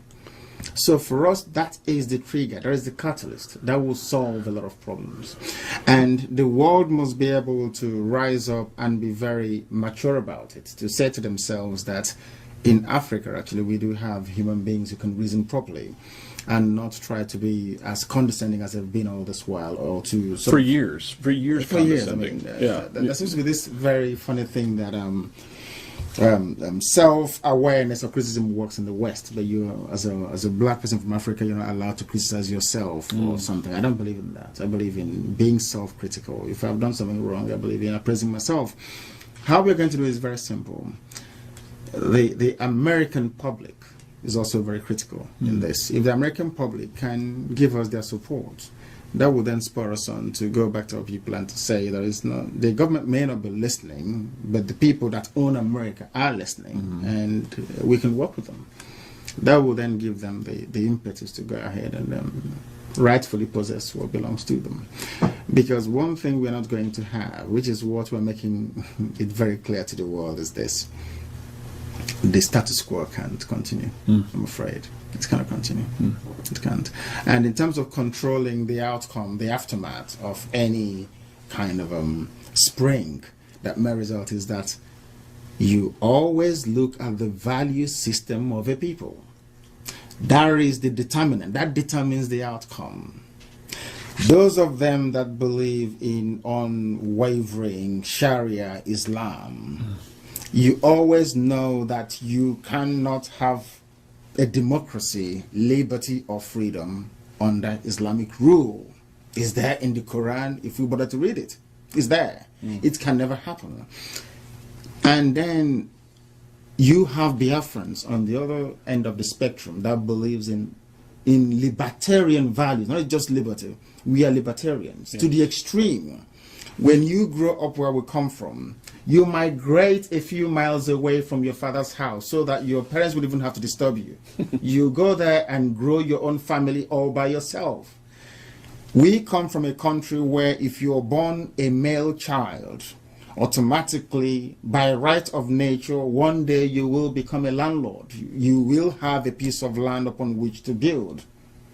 Irreducible. It never changes. Therefore, in our bones, not just in the blood, we have the DNA of freedom implanted in it. All these things changed, and we're trying to go back to it. So we can never, the excesses of what happens when you have a new African country won't apply in our case, because frankly we're not like them. Right. Can never be. Yeah. We are different. And doing so, as you say, is part of what Americans, what Westerners would refer to as seed planting, as putting a Christian, economically cooperative people in a place where we've really not had that.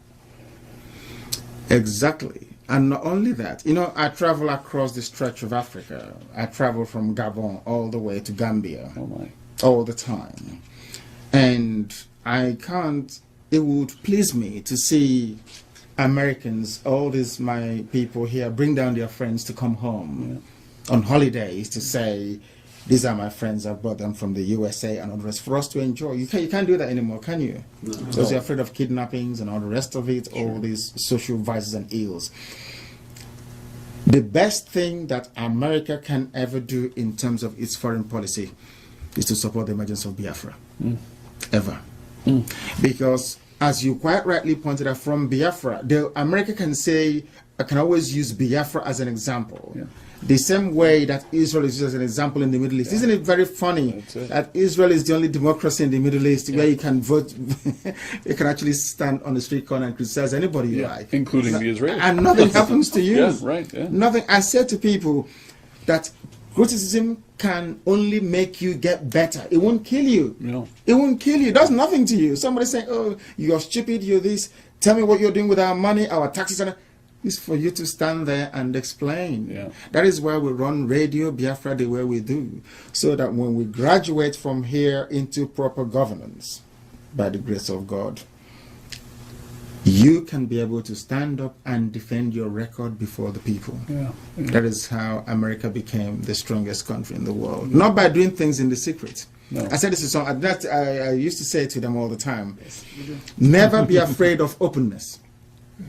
After all, the greatest country in the world does all their inquiries in the open. Is it the Iraq Gate? Is it the Watergate issue? Everything is in the open.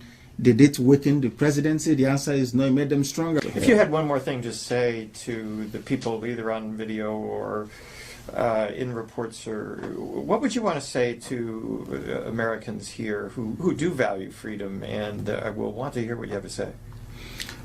To those Americans here that value freedom and believe in it, it is also their duty to protect freedom wherever they can, to protect people defending the ideals upon which the USA is founded upon. Very, very critical. It is no use saying I'm an American, things works here for me, because in a not too distant future won't work anymore. You can't travel to London because ISIS will be there, I can assure you.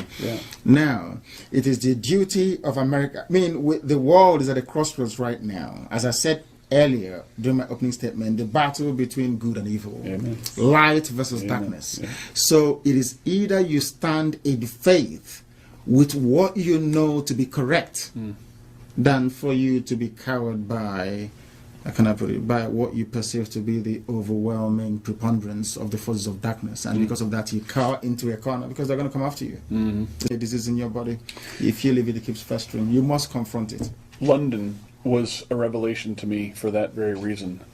More Islamic people than I had ever experienced in one place, including all over Austria, Hungary, where I was, and there were some there, but London was and there was a protest the day that we were there. We were walking by Westminster Abbey, and the protest was gigantic, and it was Gazans protesting against Israel, and they were being protected by the UK police, and as is their right to free speech. But one of the signs read "Britain accomplice to murder," and it didn't dawn on me until what you've just said how ironically true that statement is.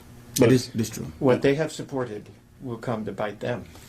That's what I tell them all the time, that the British made a monumental mistake by supporting the death of 3.5 million of my people. The worst mistake ever made. They will come after them and they will kill them. You mark my words, somewhere the British Isles will be overrun by Islam, because they are there already. Do you know that they don't pay for their parking tickets? Yes. Do you know that? I knew. The number one name in the UK for a child is Muhammad. That's correct. Is that right? Yeah. Yes. Go and have a look at it. It is there.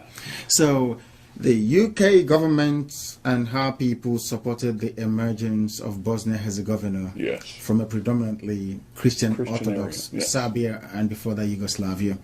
They supported the emergence of Albania, also Muslim. And what's the other one again? There's Albania, there's Kosovo as well.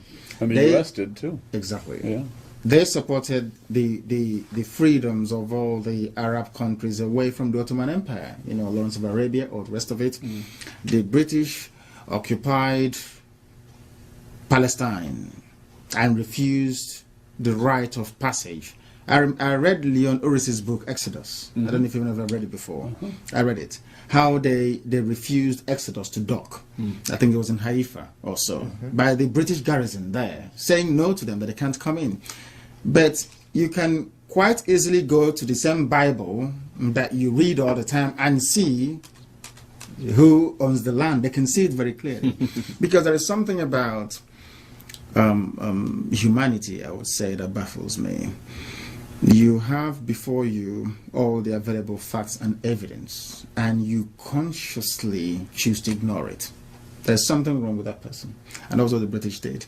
So it doesn't really surprise me at all. And I've said to them before that you have something against the children of God. Said to the British people. Of course they did. In Israel, they didn't want to go away.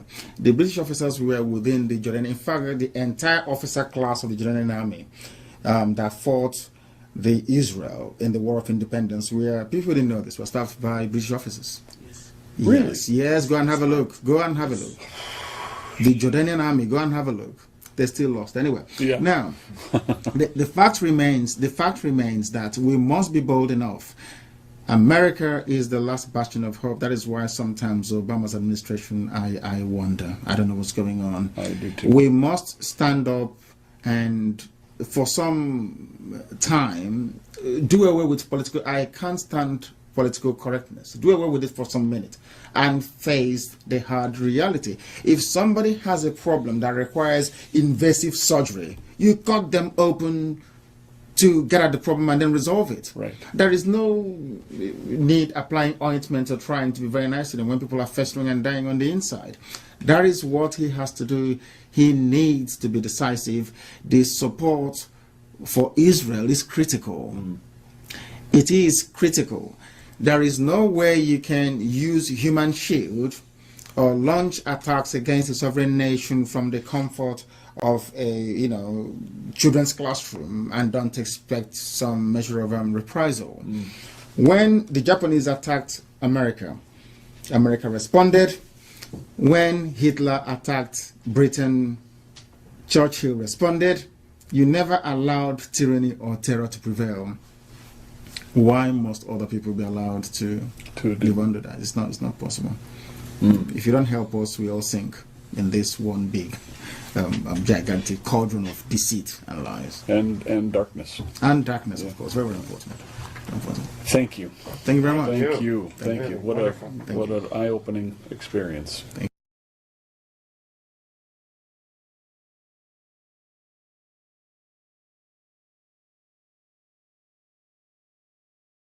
Wow. It shocked you.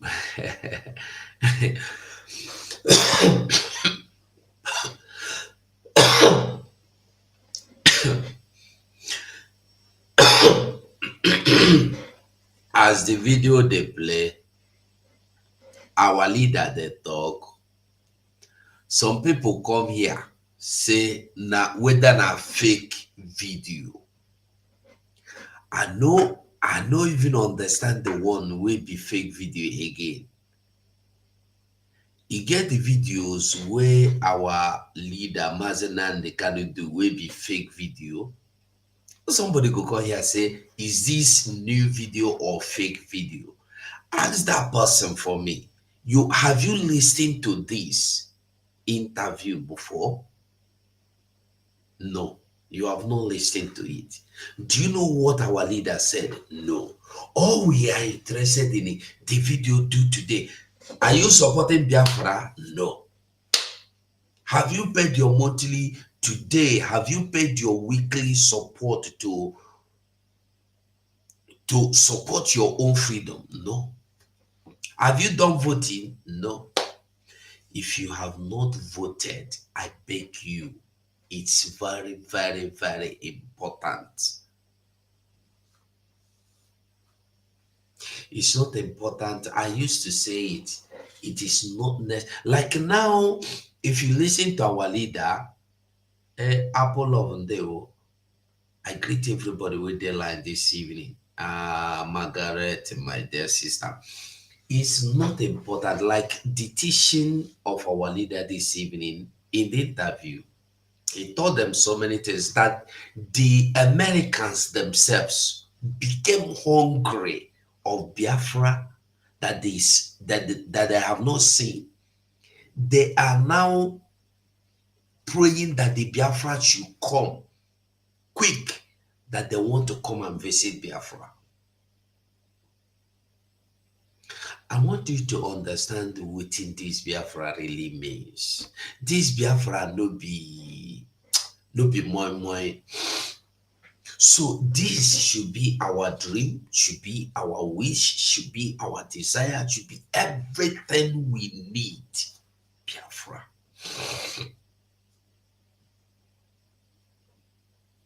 There are so many like these interviews we have not even seen. Now when I search, come see this one, I carry. So there are many important videos. Like if you see a documentary, how you want vote, I will give you link to vote now. Just hang there, make I bring them. Now the kind of question why I want here be this: how I go do my voting, how I go do my donation. I go answer, I go drop everything, come answer you immediately. I know the waste time. Now waiting again a day here they do now. Now to help you, teach you how you go vote. So Siam.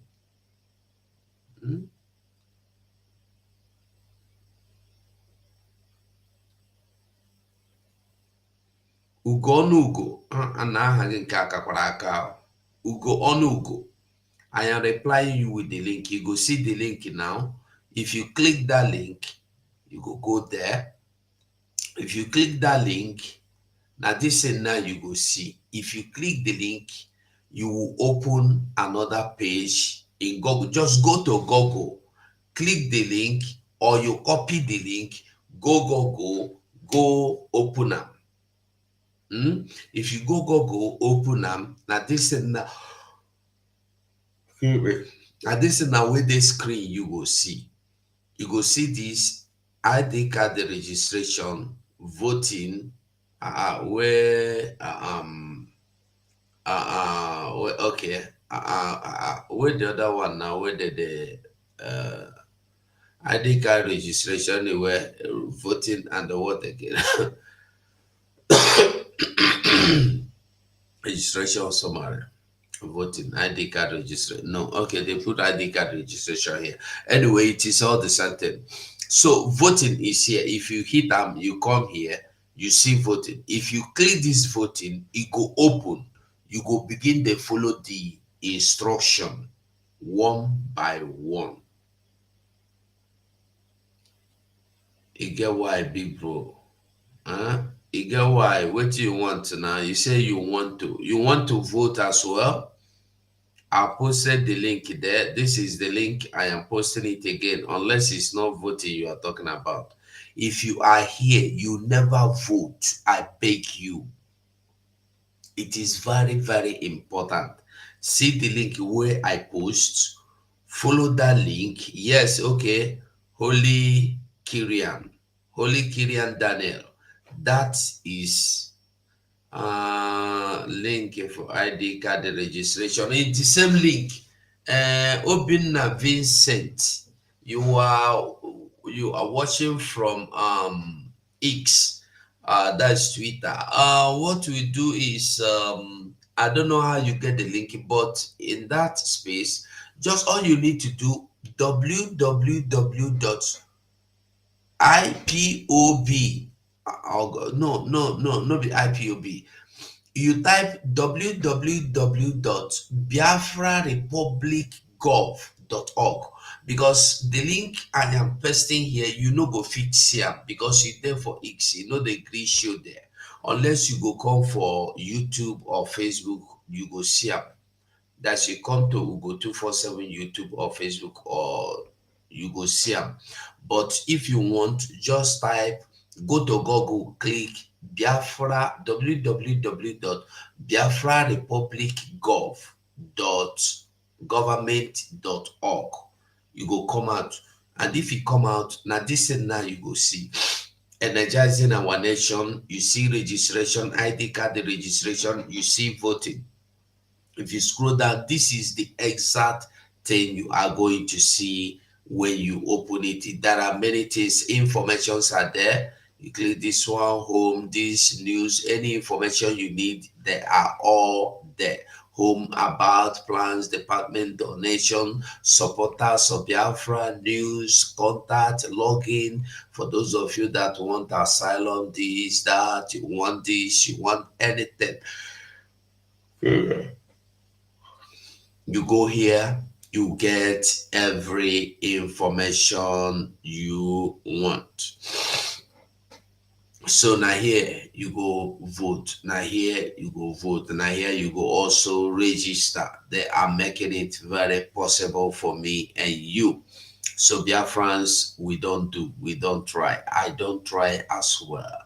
So I will try and make I get small rest, because today I for do program earlier today, but the this no gree, no gree open. My studio be no gree open since, and I me at the battle with it until I can solve the problem this evening. So I want make we remember Biafra on our own.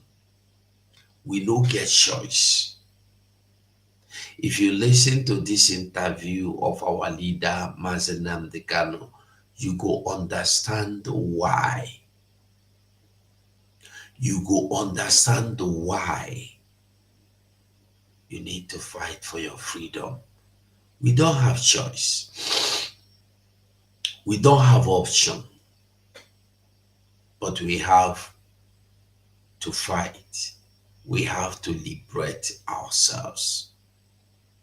We have to emancipate ourselves from every form of slavery, be it spiritual slavery, be it mental slavery, be it physical slavery. We must separate, emancipate our spirit, our souls, our body from slavery of any kind. So I greet all of you. Anywhere you are, I greet you. Thank you. The good news, the good thing you will help me do. Share my YouTube. Follow me on my YouTube. No, there are many people that are following me. I have almost 2,000 followers on YouTube, but people are not watching because they go there and follow. They don't hit the bell icon to know when I am live. So go to YouTube, Ugo247, hit the bell icon. I beg you. If you don't hit the bell icon, when I come online on YouTube, you will not know. So I beg you. And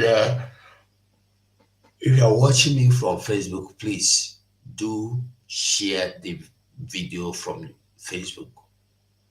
So I must say thank you so much for being part of the program this evening.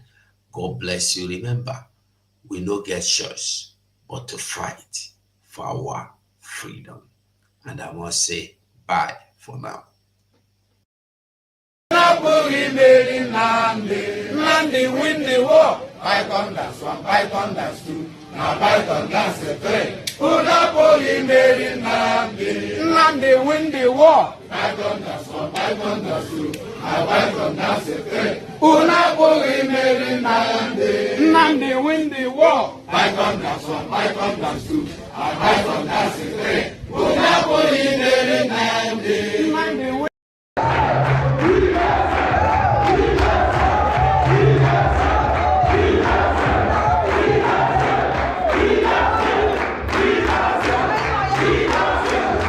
Out of cowardice and self-hate, think that Nigeria somehow can be won.